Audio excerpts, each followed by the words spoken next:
Welcome to Beans and Breakdowns, a podcast dedicated to bridging the gap between specialty coffee and the heavy music community. On this episode, I'm joined by Phill and Ty of Bandecdotes. So grab a fresh cup of coffee and wake the fuck up!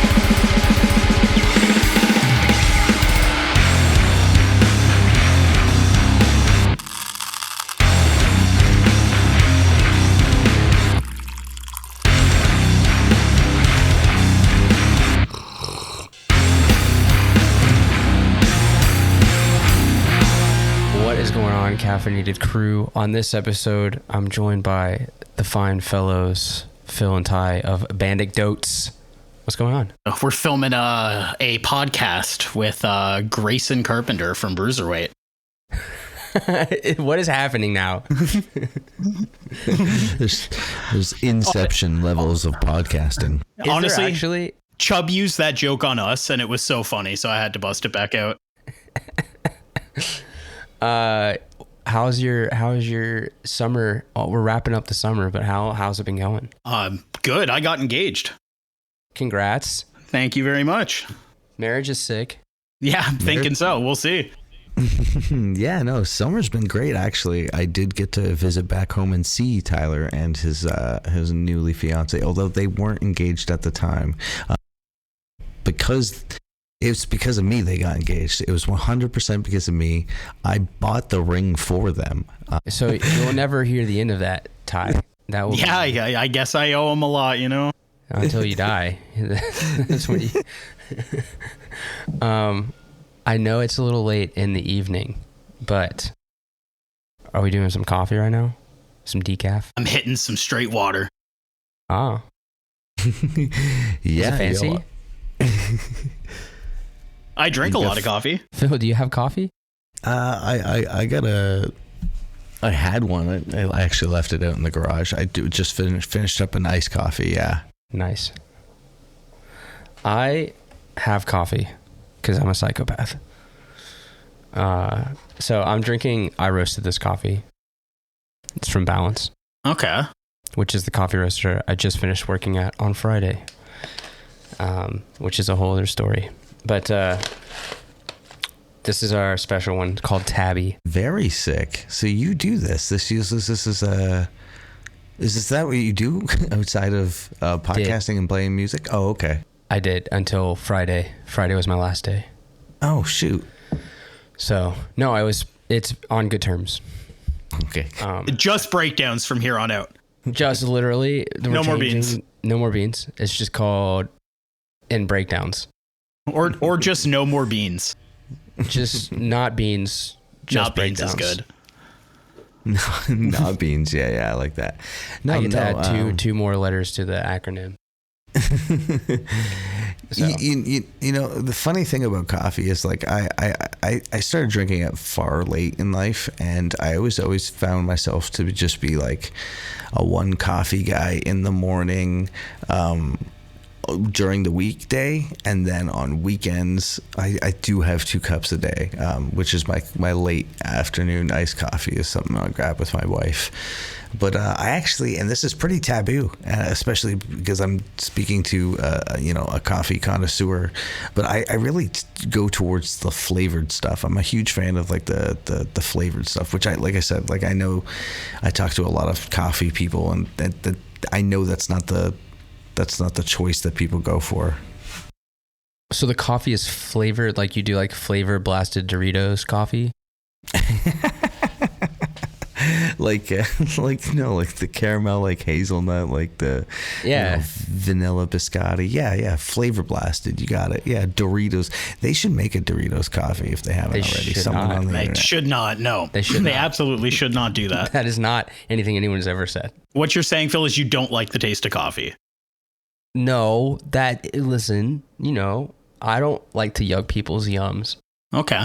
But I'm not going to drink flavor blasted coffee. But to each their own. You know what I mean? Tyler, what kind of coffee are you fucking with these days? I don't have like a hipster answer. I drink a lot of like nabob. What is that? Nabob? I don't know what that is. It's coffee. It's okay. You had me concerned. Yeah. Oh, it's the best. Name? No, it's Nabob. So not no name Nabob. No, Nabob with a name, and the name is Nabob. Where are you buying this? Amazon. Freshco, if I'm in a pinch. Go to Freshco before you go to Amazon. Why are you will. I work close to a Freshco now, so I'll Bezos. I know. He's getting a cut of my coffee money. I know. Yeah, he's getting his. Can't help it. I'm a busy guy. 5%. I'm a busy guy. Okay, Bezos gets some money sometimes. Don't you live in Hamilton? No, I live in St. Catharines.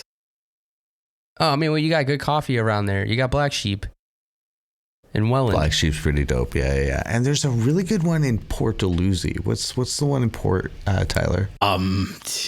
Port Balzac's. Balzac's is ball. You don't think Balzac's is good? It sounds like the name Balzac's. Interesting. I always thought that was like nice coffee when I lived in Toronto, but I don't know. I guess I don't. I'll drink some Maxwell House if I need to. Like I've been pretty basic. I could probably step it up. Folgers. Some Folgers, dude. I can't even remember the last time I drank like a Folgers or a Maxwell House. And maybe that's just because in Montreal, like I don't even know where to find that. You're not allowed. Outside of like Walmart. Well, I guess they can't sell Maxwell House because it has to be like Mason de Maxwell or some shit like that.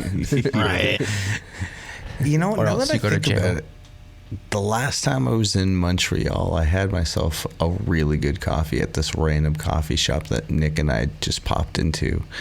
Montreal is very, like, I've never really thought of it as that, but now that as you mention it, and you would probably know best yourself, if Montreal is the hot spot for coffee, which it sounds like it is. I think it's really good. I think there's just a lot of coffee roasters and coffee shops here, it's like a numbers game, right? So if you've got a lot of competition, you kind of have to be like really good to make your nut, so to speak. But like even I find Calgary has really good coffee roasters for some reason. Okay. Which is strange. The Toronto game is pretty tight knit as well. Yeah, I remember having some good coffee in Toronto for sure. Tyler, you lived in Toronto, right? Yeah, for a few years. How do you feel about that? How do I feel about living in Toronto? Yeah. When you're an alcoholic and you like to party, Toronto is an awesome place to live. I feel like that sums it up. Yeah. Once you get over that part of your life, it's a waking nightmare every single day and you leave. Yeah. Phil, where did you live? Were you just in the Niagara area? Yeah. St. Catharines, born and raised, actually. Tyler and I are old, like grade school friends, to be honest. Like, damn.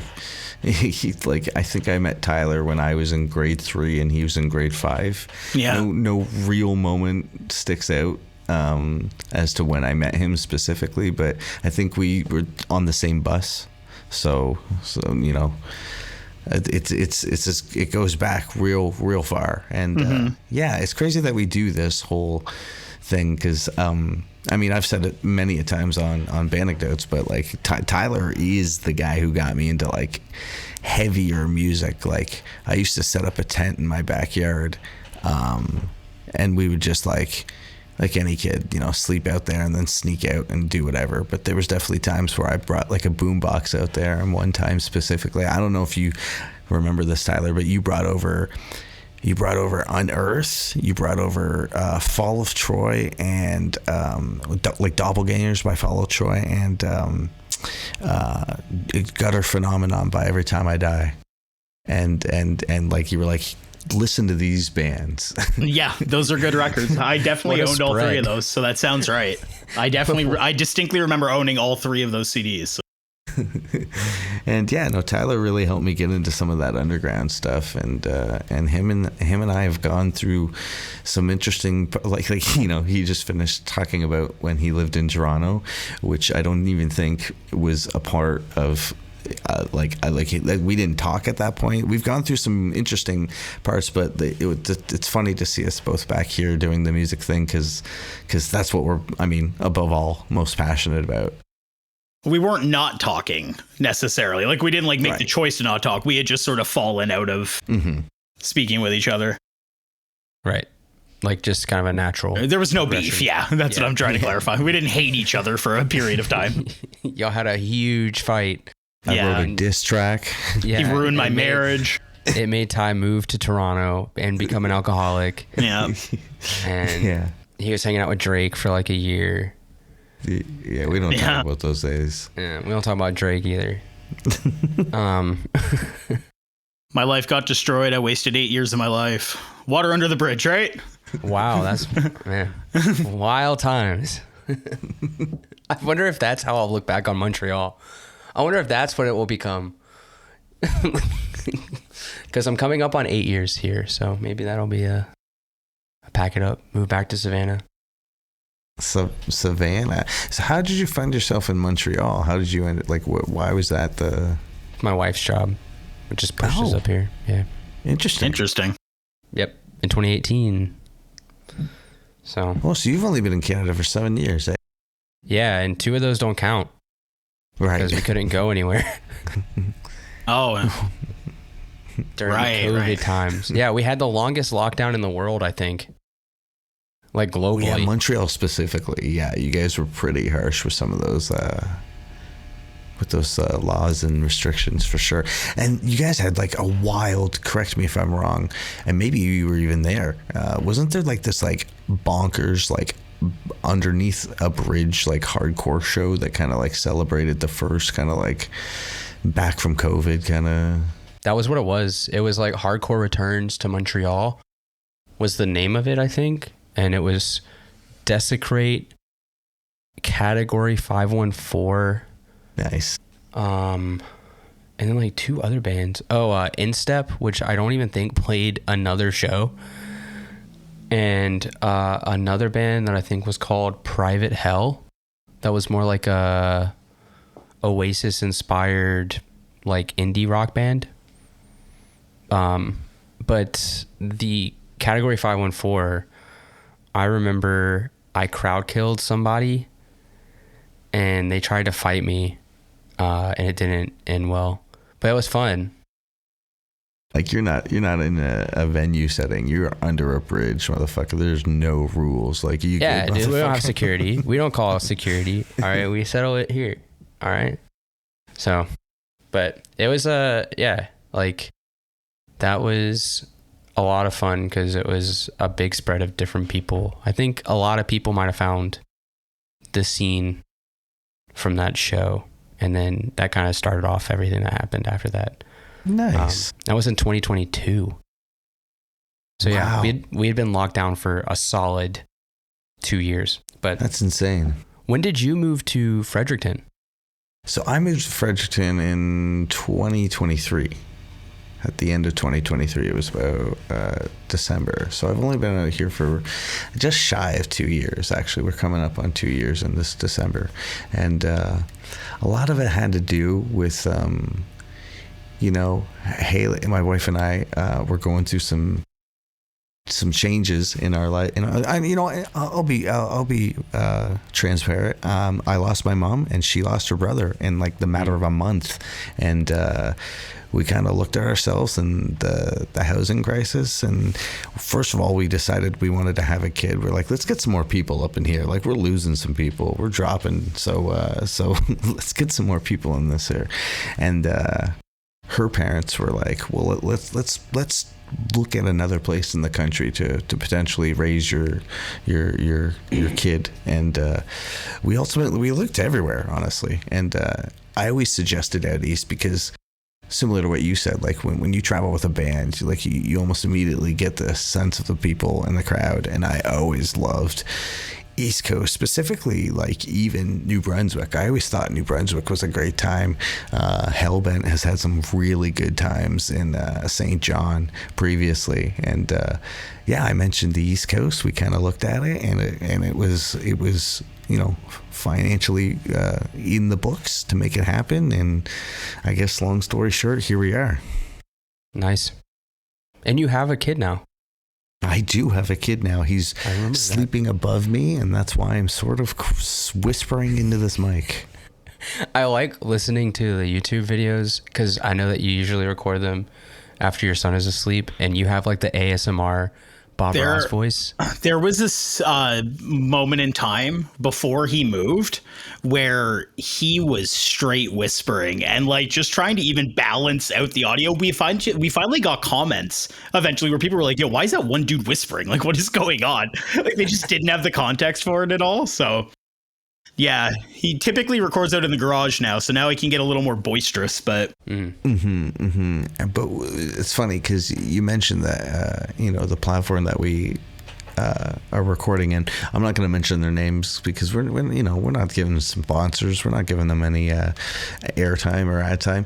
But it typically doesn't work with my laptop out in the garage. And last weekend we tried to set up an interview with Ty and my stuff was crashing. I literally couldn't get anything to work, and I later had the idea, like, why didn't I just use my fucking desktop in the inside? Like, I don't know why I didn't decide to do that, Tyler. Oh yeah.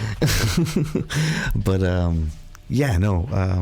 typically out in the garage where I could be a little bit more excited. I got a bit of a more exciting background in the garage too. It's just a little bit more set up out there, and it's a good time, honestly. It's a good time. Yeah. What you guys have played music in the past separately though, right? Yep. Yeah. Okay. Phill definitely more so. Phil's been like singing in bands for like over 10 years now, consistently. Phill, you also just launched a new project with your friend. Yeah, I just launched a new band with my buddy Josh, who I met out here, who is from Ontario, which is funny. Strange. He's got a very similar story. Like he moved out here to raise his kid, and we both have kids who are like the same age now that play with each other. It's awesome, honestly. It's pretty cool. And yeah, he's a big fan of all this music that we were actually Every Time I Die was the big medium for us. He's a huge Every Time I Die fan. And like I thought I was a pretty big fan, but then like you meet someone like him and he's went to like they have like garage sales when they were a band in like Buffalo. So like anyway. So yeah, we've kind of done this pop punk project. It's kind of just been like just a dad project. We're kind of taking it at our own pace. It's just him and I writing everything. I'll probably get some hired guns to get the live show going if it happens. But yeah, I'm always kind of doing lots of stuff. Like even my other buddy and I, Corey, who I've done projects with in the past, we released something called Druid, which is more of like a black metal project. And like him and I have played in bands since high school, and actually we were revising an old high school band that I think we were going to get Tyler even playing on a track before. Tyler and I have always kind of like danced around the same kind of music. I think the only time that we collabed on a song was the rap track that we did, eh? God. Yeah, and we used to sing like that one Merchant song live together all the time. Right, but it was never recorded, right? Like you and I have never actually like sat down and just that I can't believe I'm forgetting her name right now. The Gumshots. We're on a Gumshots track together, yeah. Rapping. Wait, so Ty, what bands were you in? Nothing like noteworthy. It was more like just like bands that would like start, never really get off the ground. So nothing that like anyone would recognize. You look very familiar. I like the first time I saw you, I can't remember if it was on a video or in person, but like and maybe it's because you look a little bit like Fluff from what's it Guitars? I know who you're talking. I never thought about it before, but that dude could be my dad for sure. You're 100% right. You look with like less of a beard. God but damn. You look hella like him. That's so I funny. thought about it later. I was like, damn, he do kind of look like Fluff though. It's so funny. I've gotten Seymour Hoffman and now Fluff. Seymour Hoffman, I don't think. Seymour Hoffman has a very particular double chin type beat. That's fair. But and I don't think you have that. I think you've got mumuch more of a jaw. You're gracious. Thank you. I mean that in very much a complimentary I way. appreciate that. Yeah, I don't know. I don't know what it was. I was like, I feel like I met this dude before, but it could just be a lot of Canadian people look similar to me in a sense. It's a floppy heads. I'm not meaning that in any slight, because if you go down south, we all pretty much look the same. And if you go to Ohio, everybody looks the same. Everybody's shaped like a square. Okay, it's a good shape. Interesting. Yeah, it's weird. I mean, they're very shaped people. Like, they're just real square people. God, yeah. Take that, Ohio. No. I love Ohio. Just an extra fuck Ohio. But I love Ohio. That's the thing. It's weird. I just noticed in my time there, you know. I love those square freaks. Real square people, you know, and real hardworking square people. Nice. Y'all got to collab. Y'all got to do something. You can't have a YouTube channel with musicians and people and That's not fair. collab. So the friend that Phil's referring to, Corey, I'm also recording vocals to some of his like older instrumentals that he had worked on before. So we had this idea where Phill jumps on one of the tracks I'm working on. I jump on one of the tracks that they're both working on now. So hopefully there will be songs in the future where you can hear us rap if you check out the Gumshots. So Okay, we're going to do a little something here. no, we're not going to pull it up right now. Gum shots. Dude, what are we doing here? Is it on Spotify? Oh, yes, it is. Oh, Hello. yeah. What's Yeah. the name of it? What was our song? In the Streets? In the Streets. In the Streets. Which record is it on? These are, I can't even announce that. I can't say the name. Tricky Dick. Sticky Dick in the Pyramid. Tricky Dick in the Pyramid Shtick. Yeah. Yeah. So Phil's the second verse and I'm the third one on that track. In the Streets. Okay. This is interesting music. I don't know about you, but I think this turned out great. It's a good song. I would be on a Gumshots track again. Okay, We tried and we just didn't. Phil, you're at the second verse? Yeah. Okay, and Tyler, you're the third verse. Yeah. Okay, because the first verse doesn't sound like either one of you. That would explain why. Oh, okay, this is not bad. Honestly, though, you know what? Phil, you have a good rapping voice. Yeah. You know, I thought it turned out pretty good. And I had a really good bar, and I said like, Tyler, have you ever listened to Bubba Sparks? No, I think so. Booty? Yeah, Is he the booty guy? I think he might be. Yeah. Booty, I just remember. booty, rocking everywhere. This is the most interesting comparison I've ever had one of my rap songs compared to. You kind of got like a southern thing going on. Interesting. Yeah, my verse is about sleeping with a single mom and stealing from her. Yeah, you kind of, it's like less southern than you think it is, but it's still, I feel like you could do some of that like redneck rap stuff. Dude, Yeah, I fuck with. roll. Look at it. Yeah, I don't know. I fuck with 3-6, so maybe that's what it is. Hey. Speaking my language. Yeah. That's sick. Well, let's get a better collab. I feel like that's fine. That's fun. Damn. Right? Damn, Gumshots getting hit today. Ohio Gumshots. Everyone's getting hit. Oh, dude, I'm just popping them off one by one. Guys, pray and spraying. Is that what I'm saying? Right? Spray and praying.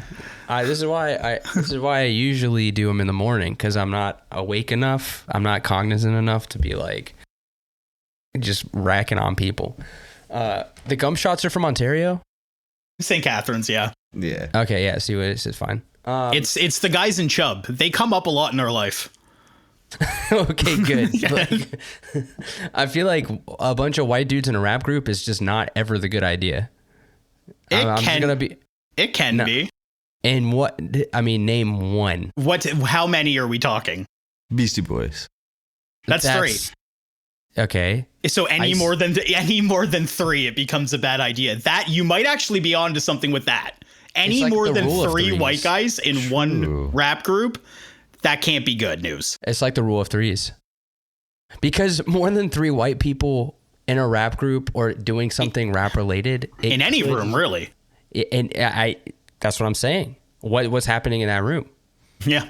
I don't want to be there. We don't want to know. We don't want to know. It's too many white people in one.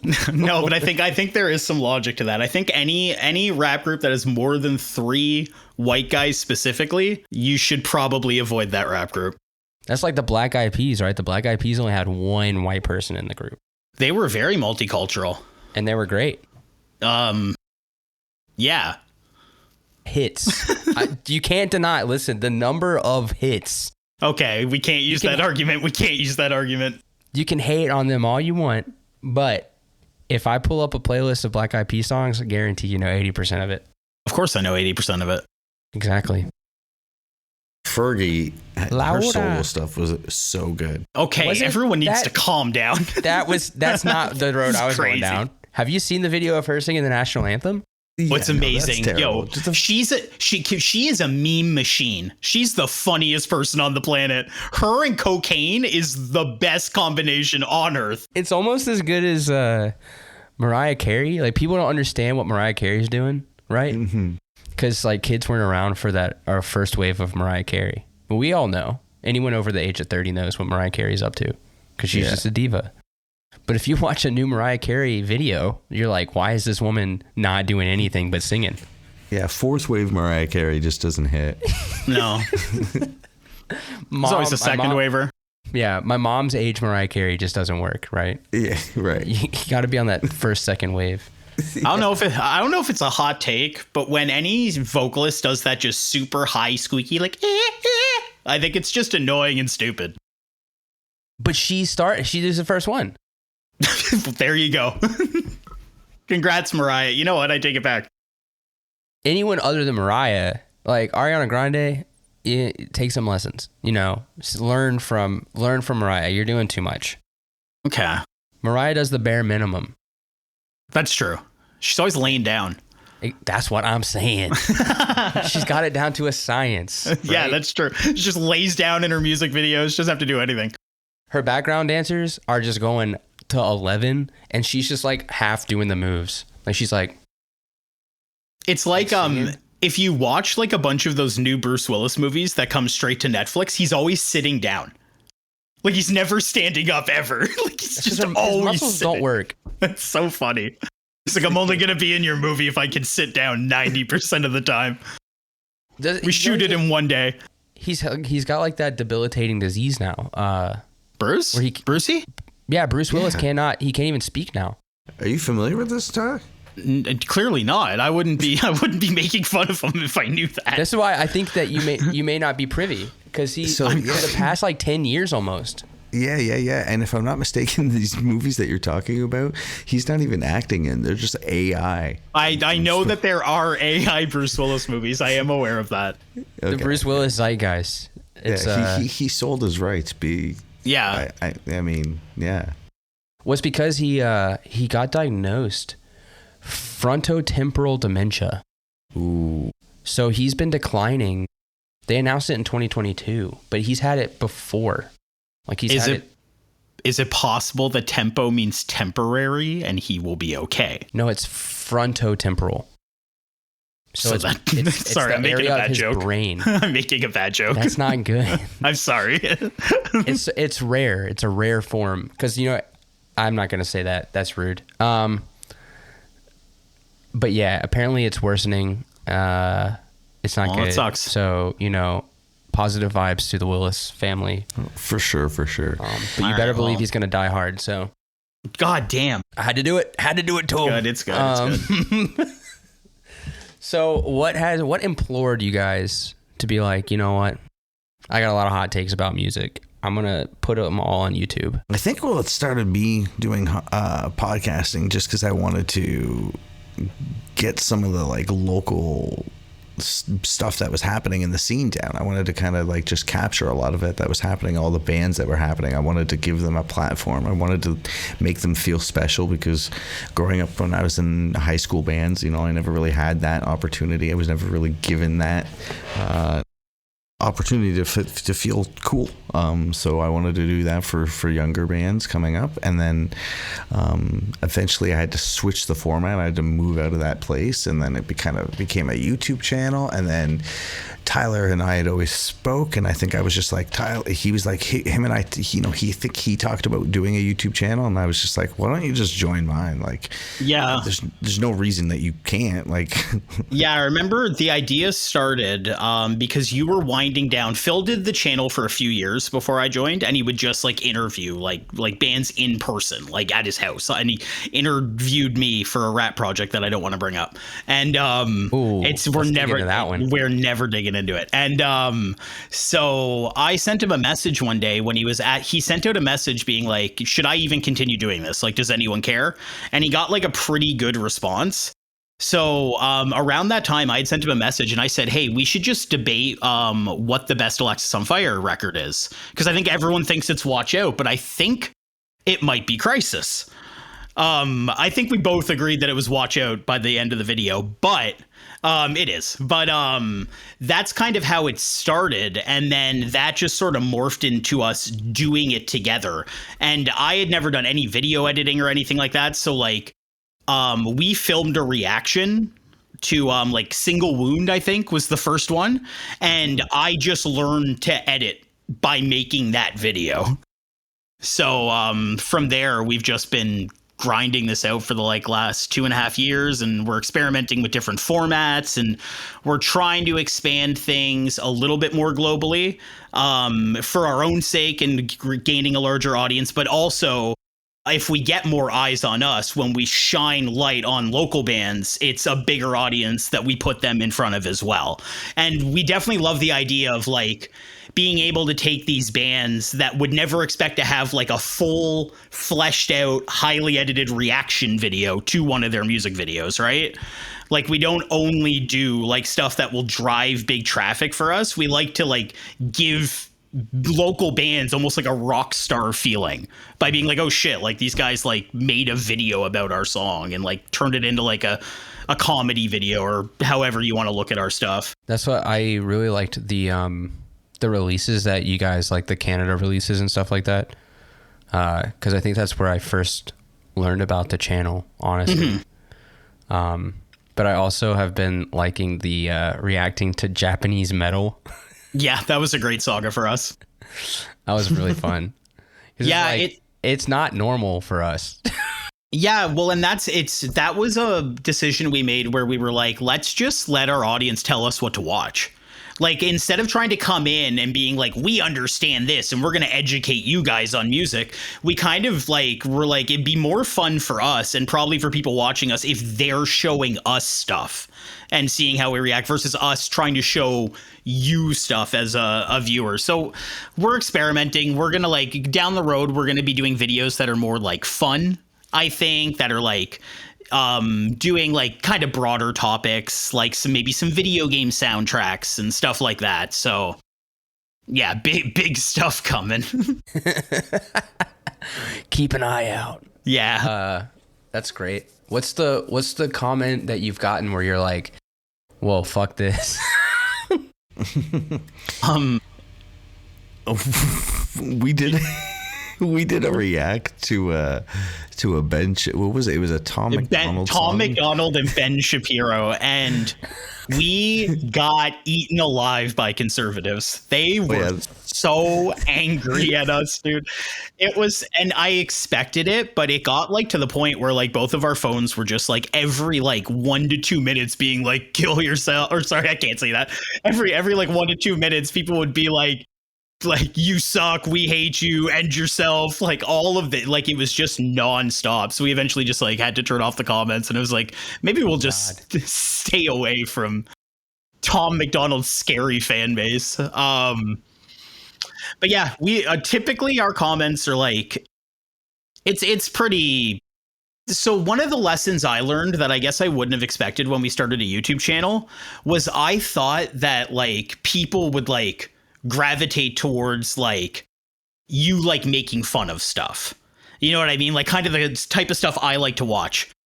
Not the case. Whenever we dislike a band in a reaction, and we always punch up, it's always like a Day to Remember or like Alien Ant Farm we did. But whenever that happens, people are so upset with us. Like there's like, so it's there's definitely a risk in like being critical of basically anything. But those are the videos where I have the most fun. Like if you go watch our Alien Ant Farm video, that's the most fun I think I've ever had recording a video. Yeah, Chris Daughtry. So Daughtry video is amazing. It's so funny. The AI video, dude. Like, but those are like, it's fun to hate on. Like I feel like that music exists for people to hate on. It's, I guess not. Daughtry takes himself very seriously. I mean, you know, he's a man of Christ, and the moms love Daughtry. Well, they love him. They love him so much. And he's shredded. He's so hot. He's so hot, dude. He's so hot. It's crazy. It's crazy that someone so hot can be so cringe. How is that? Have you ever seen Chris Angel? Yeah, the most cringy guy. So hot. How is that even possible? He walks up buildings. Stupid. How is he still so cringe? I know. He has supernatural powers. He's the mind freak. I own that on DVD. I can't. No, you don't. Yeah, I do, and I've come all back of it. The first or second season. Dude, it's honestly worth it because it's a good laugh. It's so ridiculous. There's one episode where Korn shows up. Dude, it's great. You know they wish they could scrub that, but it exists on DVD, so they can't. Exactly, and it's in my garage. Did Ozzy Osbourne do the intro song for that? I believe he did. No. It's even cringier. Chris Angel did it. Wait, that's him doing like an Ozzy, like I am the mind freak. Yeah. That's him? You're lying. This is not a canon event. 1 second. Yeah. Oh, Lord. Who sings the Chris Angel? Dude, it's him, man. It's him. You're lying. It's no credited. Way. That's his song? Oh, dude. Wait. All song produced, arranged, performed, and mixed by Chris Angel. It's mixed by Chris Angel. I know. Oh. You know what's funny about that show is like it was exposed that it was just all fake. Like everyone watching, everyone's a paid actor. Like it was just 100% just a TV show. Chris Angel, #1 industry plant. Yeah. I did wonder about one because there was one where he like pulled a guy in half. And the guy's like, what? And the guy, and like the top half, like he ran around like he didn't have legs, like he just ran around with like his arms, and then it just cuts to another thing, and you're like, wait, he didn't put them back together? No, he ran away. He just forever made that guy fucking legless. Chris is like, no, come back. This is your reality now. That's the true freakiness of the mind. Dude, I said, are you ready? Dude, are you ready to be a paraplegic for the rest of your life? Damn, Chris. You need a bag to pee now? That's crazy. So this just turned into that was like the Bandecdotes, like a sample of what happens, I feel like. Yeah. There you go. Yeah. Yeah, this is impromptu Bandecdotes episode. I'm just gonna punish my way on. Well, I will say, I do love the content that you guys are putting out. It feels very different. I tried doing some content with another creator, Canadian creator, and it didn't land as well as I had expected it to. So props to you guys, because that shit is hard. And I said one bad thing about I endorsed like Post Malone singing with Nirvana, and people thought that I was an idiot. You know what's funny? A few years ago, I would have agreed. Like, I think I saw those videos of him singing with Nirvana. I was like, this seems fine. So you know what? I'm gonna stand out there in front of you, barrel chested. Leave Grayson alone. Okay. Post Malone can sing with Nirvana. Who gives a shit? He seems like a decent dude. How about the dudes in the band make the decision? Jackass. Yeah, they chose to do it. And whether it was for money or for rock and roll, that's up to them. Probably for money. Let's be honest. Yeah, who cares? I'm sure that was for the COVID charity thing. Hey, Dave's got mistresses to pay for. Whoa. The charity you're thinking of that was Post Malone with Travis Barker doing a live stream. The cover, yeah. Yeah, he did the 50-year SNL concert. Right. And he was the guest performer, but he invited Nirvana to play Smells Like Teen Spirit with him for one of the breaks. Oh, that's rad. So they agreed to do it because he asked. And he's done things Nirvana-esque in the past. So, I mean... Yeah, he did a full, during COVID, he did a full, cover set for charity. Like an hour. I think you might have mentioned it. Yeah, and I watched, I think all of it. I was during Post Malone's, R&B, kind of trap run, I liked him. I genuinely liked him. White Iverson was good. Hollywood's Bleeding was actually a really well-made album. I don't know. He was fine. I'm not into the country stuff or even the few albums that came before, but it's not offensive to me. What's the one that's Bentley's, Beer Bongs and Bentleys? Beer Bongs and Bentleys is a great album. Mm-hmm. It's a fun album. 21 That's a Savage. guy having some fun. That's right. And that's 21 Savage, great record. What is music other than you just trying to have fun with your friends? Oh, you're speaking to the choir. Singing to the choir, I think's what they say. People taking themselves too seriously, Are you familiar with sorry, I just I've been listening to them all weekend just because they put the record out on Friday. But that Joey Valance and Bray, are you familiar? No. Ooh, so no, they're just a bunch of dudes that just honestly make music just to have fun. They just put out a new record on Friday and it's super dancey. They've got a lot of punchlines that are super borderline comedy. It's super. It's kind of like Beastie Boys inspired. They have a very Beastie Boys kind of vibe. It's like a hyper rap? Is that what it is? Hyper Youth is the name of the album. That might be what you're seeing. They they did a Jay and Silent Bob kind of the No Hands album. Yeah. Oh yeah. Yeah, so that's a cool fun. record. Yeah, no, they're so and they're a good example of two guys that are just having fun. They talk about in their music that they don't really swear a whole lot. They don't drink and they're straight edge, and they talk about how they just like to, eat Lunchables and Uncrustables and drink orange soda and they like butts. They really like big butts. Oh yeah. It's really funny. And so sorry. So you were talking about people just making fun music, and yeah, that's been a soundtrack of this weekend specifically, and I had to mention it. It looks cool. They look like just two rando white dudes, which. It's cool because I do like the whole punk rap kind of situation, the vibe. As someone who likes rap and also punk, so I'm gonna check this out. Yeah, for sure. They scream? No, it's not like trap metal or anything like that. It's definitely more of a Beastie Boys thing. And on their latest record, the production's actually really interesting. So. Yeah, and their first record is called Punk Tactics. So they have they feel like they have a punk ethos in their music. They're cool. I like them too. I think Phill actually showed them to me. Did y'all ever hear that the last Trash Talk release that was produced by Kenny Beats? I did actually. Yeah, that was super cool. I thought that was really cool crossover. Mm-hmm. Yeah, Kenny's crazy. He's so unbelievable. Good. His one project with Denzel Curry is one of my favorite rap albums of all time. Unlocked, I think it's called.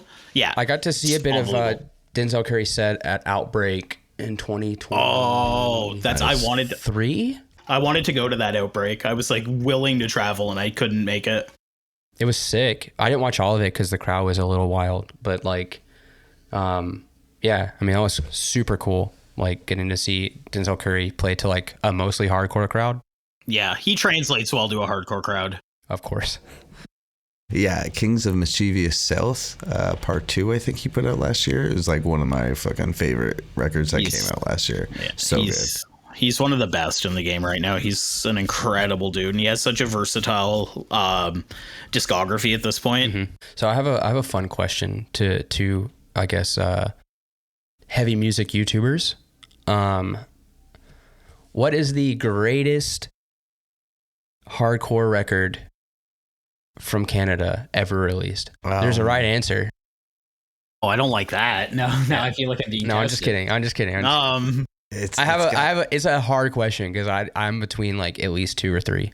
It's sorry. Do you have an answer? Me, I want to say Controller by Misery Signals. Good choice. That was a good answer. Yeah. Honestly, I know it's not technically hardcore, but I think Hail Destroyer by Cancer Bats is a no skips fucking perfect album. I will allow it. Unbelievably good. The most pitter ass album on earth. I will allow it. So immediately when you asked that, like, Ill Blood by No Warning came out. I was waiting for that one. Yeah, that's like when you say like of all time, like Canadian hardcore. I mean, like, of course we can mention, Wake the Dead, and even what's the one before that? Haymaker. One with Laura. Turn Around. Yeah, Turn Around is the first one. Yeah, I think Wake the Dead does overshadow Turn Around. I think that was a lot. I think Wake the Dead was a lot of people's like entry band from going from like metalcore into like proper hardcore. Like Wake the Dead was a unifying song. Mm-hmm. That was one of the first like true hardcore songs that I heard. One of the first ones that I loved, like where I was like, I didn't have a breakdown, but I didn't care. You know what I mean? It was like the first time that happened where I was just love the groove of it. Yeah. Comeback Kid. And it's one of the crazy things about Comeback Kid is how consistent they've been. Like they're dropping great material still. Mm-hmm. Heavy Steps was an awesome record. Did you guys get to see, I know that they probably played some bigger Toronto area or like shows around like Ontario on that tour. Did y'all get to see any of those? Yeah, you know what? The heavy sections. You know what? I had the pleasure of actually having Goose on the show in person when we did the podcast at my house. He was so generous enough to actually show up and give me an interview. I'm a little starstruck in that interview because of, it's just kind of hard to talk to someone who's in such an iconic band. But like, we after that, we went to that gig after. And honestly, I love Comeback Kid. Can't say enough good things about Comeback Kid. They're so sick. I remember meeting Andrew like blackout drunk at a house party in Toronto. And I just looked up at him. And I was like, "Are you the singer of Comeback Kid?" And he's like, "Yep." And I'm like, I love your shit, dude. Like, fucking love you guys, dude. He was probably just as drunk as you, honestly. Who knows? No one was as drunk as me. From what I heard, I know he likes to hit the juice. So I love hitting the juice. So shout out Andrew. Shout out Mr. Newfield. Did we skip over any? Legendary. Do you have any legendary Canadian hardcore records that we didn't think of? I do. I gotta remember what the name of it is, but it's by Cursed. Okay, yeah, I didn't think of Cursed. One. I forget. Yeah, there's only the one. Canada. I think my favorite one that they've put out is 2. Yeah, 2 is really good. 2. And I got to see Sect recently. Mm-hmm. And so getting to see Chris Callahan do his thing. Everyone in that band is a fucking veteran, and Andy Hurley is still playing drums. Yeah, it's so sick to see Andy Hurley play drums. And he played my drum kit, which is sick. He blessed. That's so sick. Dope. That's so sick. No, I'm just kidding. But that band is fucking like, they kind of make every other band on that show look dumb because they're just really good. Like, even if it's not your flavor of hardcore, that's a good fucking band. Yeah. and they're just like, they're good people. I've had the pleasure of seeing Andy play in Damn Things. Nice. At one of the ETID festivals that I've been to. So I never saw him with like either Fall Out Boy or Sex, or he's got another one, Race Trader, I believe. Yeah, Race Trader is a good band too. They're not doing anything anymore though, I don't think. They dropped an album like a year or two ago, right? Really? I believe so. Let me check. I haven't seen that name in a hot minute. I was surprised when 2023, yeah. Okay, that's 2 years ago, damn. It's a good album. Shit. Sheesh. They hadn't put anything out since I think 2018 before that or something. What was 2018, but it was a reissue of 1998? No, there was the Creation of the Timeless Order. Yeah, but they put Creation of the Timeless Order was 2023. Before that, it was 2018, which is a remaster of Burn the Idol, The White Messiah. Oh, right, yeah. Oh, you're right. I was thinking of the wrong time gap. I honestly didn't even know that because I think I got into the band in 2018. I didn't realize they were that old. Sorry, they have put other things out. There's just other more popular things that they had put out. Like Burn the Idol, The White Messiah is a more popular record than most of their other stuff. Anyway, I'm trying to think if there's other records that are noteworthy. But yeah, I think the Cancer Bats Hail Destroyer is a very, very, very good record. I like Liam a lot. I think he's a very nice guy. I can't believe he's straight edge because every time I talk to him, I think he's stoned. Yeah, or drunk. Yeah, he's a character, and that's one of the bands that I think I've seen like more times live than any other band at this point, honestly, like because they're just so fun to see too. Mm-hmm. they're a good vibe, and yeah, like something Hail Destroyer was that they were in like rare form. Like that is like every single song is so good. That's a great album. Exalt deserves some love. The Shape You Took Before the Ache. I haven't heard that name in a while.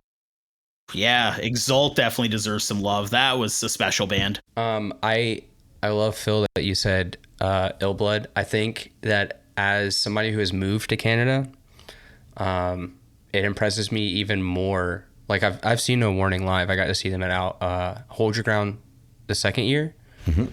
And I mean, they are an insane band. They're a great band. But just knowing that was like a product of like Ontario is sick because it's so groundbreaking for the year that it came out. Like it's almost pre-TUI. Yeah, actually, it's very similar. Yeah, totally. Yeah. Or like even Cruel Handy almost, like right before Cruel Hand hit, you kind of had them come in. And yeah, even their records that came after Ill Blood, like Still Searching or Suffer Survive. Suffer Survive. That's my favorite record by them, even though it's their most like commercial sounding one. Like it's like it bangs. It's got some mean ass riffs on it. Their guitarist is just goated at writing fucking pitters. So let me ask y'all, because I haven't seen a reaction from you guys on this. Pigpen. We talked about it a bit. A little bit. How are y'all feeling about it now? I think I'm just indifferent. I just don't care. I feel like that's everyone's reaction. The music didn't turn out that good, so it's just kind of it's a nothing burger for me. I just don't care. Yeah, I think it was a bit of it got really hyped for a little payoff. Wasn't a big fan of the record. I did a review on the record. I was a little disappointed, which bums me out because I like Matty Matheson. Mm-hmm. Like I like his content. Like there was no reason that I didn't want to like this, and it stunk, and it just reeked of like just kind of like a money grab. But I don't want to say that because part of me thinks that like Matty wants to play and make music for sure, but like I don't know. It's hard to say because like he is coming off of like a major success of a TV show. Like it is the next move to make a band and try to make that successful. I don't know. You don't really hear about that too much in Hollywood. So I think if you want to start a proper hardcore band, Ian and Dan Romano are a weird choice. Because they're too like the evolution of Attack in Black, and I have so much respect for both of them as musicians, but like they were like the first guys in the Ontario scene to feel like they were too good for like the music everyone else was making. And then Alexis on Fire and the Cancer Bats and everyone in this region for a bit got Attack in Blackified, and everyone was adding in horn sections and weird shit to their music because Attack in Black had set this precedent that like no, this is like artsy. This is like I love Attack in Black, but like they had like a negative effect on music here, in my opinion. Damn.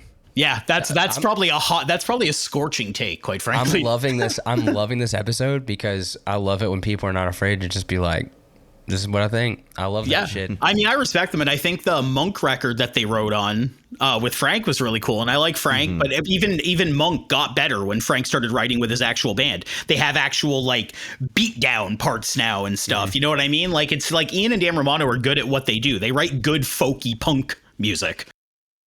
So that's interesting the vibe I got. Yeah, I don't think it's going to work for a proper hardcore band at all. And I love Wade.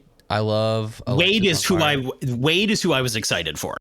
Yeah, because seeing Wade play like a hardcore, like Alexis has not been really attached to the hardcore scene in quite a long time. So to see him have something that's more grounded. Black Lungs. Oh yeah. Black Lungs is a gang is a great hardcore record. Damn. Is that the name of the record, Phil? No, Pagan Youth. Pagan Youth is the name of the record. Yeah, Black Lungs. It's funny because it started out as Wade's like version of City in Color almost. Sorry, and Pagan Holiday. Pagan Holiday is what it's called. Yeah, but it started out as this like little like sad boy project from Wade, and then like it's evolved in a couple different ways. But Pagan Holiday was like, it's a slept on record. It's really good. Damn. Okay, well, Wade, just do that. Yeah, he does. He's also the singer of Gallows, the English band. Yeah. Where And did that happen? Yeah, and they're good records. I'm a big fan of Frank. Like Frank Carter, I'm a huge fan of like his other project. I'm just a fan of the dude in general. He's a sick dude. But Frank, the way Wade went in on Gallows and sort of changed the vibe of the band, like Desolation Sounds and those records, they're really good. Okay, well, I've been sleeping on Wade, so my bad. And no, he's a big guy. There's room. His project Doom's Children, where it was like his kind of like Grateful Dead sounding. Honestly, another really good record by him. Like it's kind of like they took like Chuck Reagan and fucking the Grateful Dead and like threw it all in one pot. It's really cool. And then he made like an EP called like Haunted House or something. It's just Halloween sounds. It's just like it's like Halloween sounds, but it's kind of done tastefully. I don't know how else to put it. Yeah, like it was weird. It's good, honestly. Put it on next time you have trick or treaters coming on October 31st. I might just we'll do it at my Halloween party. Just play like spooky sounds. Hey guy, this is Wade McNeil's Spooky Sounds. check out this banger from Wade. It's like whoop. No, yeah, it's literally like haunted house background music. They're not songs. Like it's such a bizarre detour, and he just did it under the Doom Children name. Yeah, but it's like I said, they're done tastefully to the point it's good. That they're not like you wouldn't want to put them on at a party, that's for sure. No, you do put it on. Oh, it's gonna happen. We're gonna put it on at the party, and everybody's gonna get all spooked out. You're gonna spooky. Yeah, so that's the Wayne fan club. Minute, hour, whatever. It felt long, but it felt appropriate. I'll be honest. What's on the horizon? What are we doing for the rest of the year? Bandecdotes. What's a goal that you guys have for the end of the year? I don't know if we even really think about that as much as we just like we're just trying to experiment with the formula and try to do we want to make sure that we're making content that we enjoy filming, and the second we start to feel burnt out on something, we just stop, even if it would be viable for our channel. Like the Japanese stuff was the best numbers we were ever getting. And we were just kind of like, okay, like I can't like pretend to be excited to watch another Japanese music video right now. So we just moved on. Like, so we just try to come up with ideas where we feel like it would be fun for us to film it, and then we just put it out there and then hope that, you know, if it's fun for us to film, people will find it fun to watch. So I don't know if we have like a long-term goal. I just want to like make videos that I'm proud of. I want to make a video that like maybe one day like my kid like looks at my YouTube channel, is like, oh, my dad was funny. Phil, do you have a dream, like a goal that you would like to hit? You know, I mean, I think it's easy to say that, like, I would love to be in a position where this is something we can do full time, but like the amount of effort and time and you know, we put into it, it doesn't, we probably wouldn't want that to be the case, because I think we have a very healthy balance of what we're doing and what we're putting out. So obviously, like, making a, you know, living off this would be the best case scenario, but I don't think that would probably be best for ourselves and our mental health, because we're, you know, I feel we're already putting out as much as we can. Like, I mean, as you as someone who interviews people, you know how it's fucking hard to schedule interviews and get something down, and we don't even do that a whole lot as much as we used to. And sometimes it just boils down to, like, you know, can we film this weekend? No, I'm going out. I'm proposing to my fiance, to my future fiance, you know, things like that. So, like, I don't necessarily have a goal in mind, because, quite frankly, I'm very, very happy and content doing this with Ty, and because it's just it's very much a passion project. There's no way, in shape or form, that we plan to get famous off this in any way, shape, or form. That's not the idea. I'm sure you can attest. That's not why you start a podcast. We didn't think we'd hit 1,000 subscribers. Like, even that just felt like so silly. Like, it didn't make any. I was like, what? Like, why? Like, so. Yeah, I think, like, for us, we're just kind of like, we're two like friends who have known each other forever, and we basically just film like us hanging out once a weekend, basically, and edit it for people to watch. Best format. Yeah. So if it ever took off and something ever, you know, went viral with it, I'm sure, you know, if we could put all hands on deck and like hire someone to edit for us, because that really is, like, especially with video content, like, the editing, it's fun and it's rewarding, but it takes hours to do. It takes time away. And as Phil's a dad, I'm getting married. I'm looking to go into parenthood soon. So as we go on, I think our main goal is to just make sure that, like, we never feel stressed about it. I don't want us to ever feel stressed, because we're like, oh, if we just push ourselves super hard, maybe we'll like make a bunch of money off this, or maybe we'll like have these videos go viral and we'll like become like proper like YouTubers. Like, I'd rather be happy doing it and be stress free than like be trying to crank out like a video every day to feed some algorithm in a desperate plea to make a bunch of money off doing this. Well, I mean, keep doing what you're doing, because the content's great. It feels fun and chill. And I hope that, you know, here's to another 1,000 subscribers. Damn. Let's go. 2,000 by the end of the year. Let's see. It was almost 6 months. That'd be crazy. Well, guys, I really appreciate y'all hanging out. Just have one last question for you before we log off. What's your favorite city for beans and breakdowns? Sorry, what was that? What's your favorite city for beans and breakdowns? Okay, so for coffee and for breakdowns. All right. You know what? I'm probably gonna I'm biased. I bet you everybody who gets asked this question says their hometown. They're probably gonna say their hometown. I'm gonna say Niagara. Those, you know, we've got some legendary acts that came out of there. You know, I don't think I can elaborate more on that. Yeah, it's Niagara. What about you, Tyler? Well, what's your answer for beans?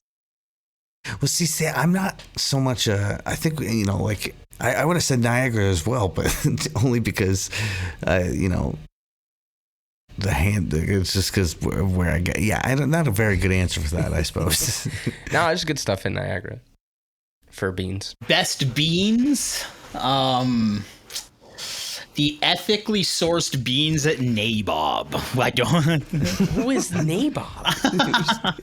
Who is this? This Bob. They use compostable pods, so it's good for the environment, and they're aromatic when you put them in your little. I use K-cups, which probably makes your blood boil.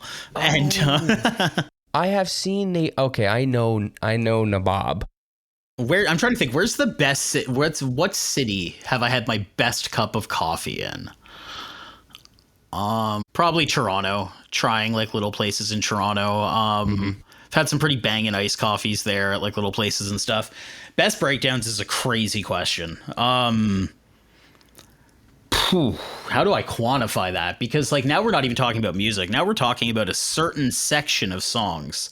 One near and dear to my heart. Could be also best moshing because. No, you said breakdowns. You said breakdowns. All right. I didn't put the rules on. Oh my God. Best breakdowns. You know what? I can't believe I'm going to say this and it's going to seem like I'm kissing your ass, but I think because of the just absolute love for metal up there, I think it's Montreal. We've said it before on the channel. They love metal up there. So when they play hardcore, that hardcore has a lot of breakdowns in it. It does. Yeah, it does. Yeah, I'm giving it to Montreal. Despised Icon. Oh, yeah. Cryptopsy. Man, Lord Worm himself. Beneath the Massacre. No, but even Blind Witness. You want to talk about breakdowns? Blind Witness was a moment in time. Bruiserweight's playing with Blind Witness and Despised Icon. That's a crazy Montreal bill. And Holy Scorching Tomb. I love Scorching Tomb. Yeah, they're cool. That's they're sick. coming to Freddy. So, yeah, we're playing with them in December, which is going to be insane. And I don't understand why we're playing that show. But yeah, that's a very metal show, but I mean... But we are. We're like Terror. Yeah, exactly. But I mean, hey, like I've seen, you know what? One of the best shows I've ever been to, like just in terms of vibe, was it was like Acacia Strain, the Red Chord, but then Terror opened it, and it just brought in enough hardcore kids to make that show crazy. Like the Red Chord, hardcore people fucked with the Red Chord. Oh, they got it. Yeah. Red Chord was so sick. God. Well, I appreciate the Montreal love. It's not where I'm from. It's where I live. You know what I'm saying? I choose to be here. So I think it's the best city. Yeah, it's like your chosen family. Exactly. Well, Phill, Tyler, I really appreciate you guys for hanging out. Thanks for having us on. Yeah, we're joining a roster of some. I was looking through. You've had some pretty crazy guests on here, so having two dumbasses like us come on and talk about this is awesome.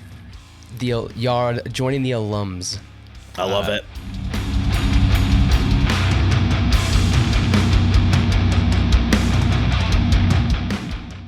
Thanks for listening to this episode of Beans and Breakdowns. I want to say a huge thanks to Phill and Ty for hanging out on this episode. If you haven't already, check out their YouTube channel. They have a lot of awesome content talking about Canadian bands from all over Ontario and Eastern Canada, and even from the West Side, as well as doing some fun reaction videos to other music, even outside of the hardcore and metal realm. If you've enjoyed the podcast, please subscribe and leave a review. You can find out more information about the podcast by following us on Instagram at Beans and Breakdowns or on the web at beansandbreakdowns.com. Until next week, be sure to stay caffeinated and wake the fuck up.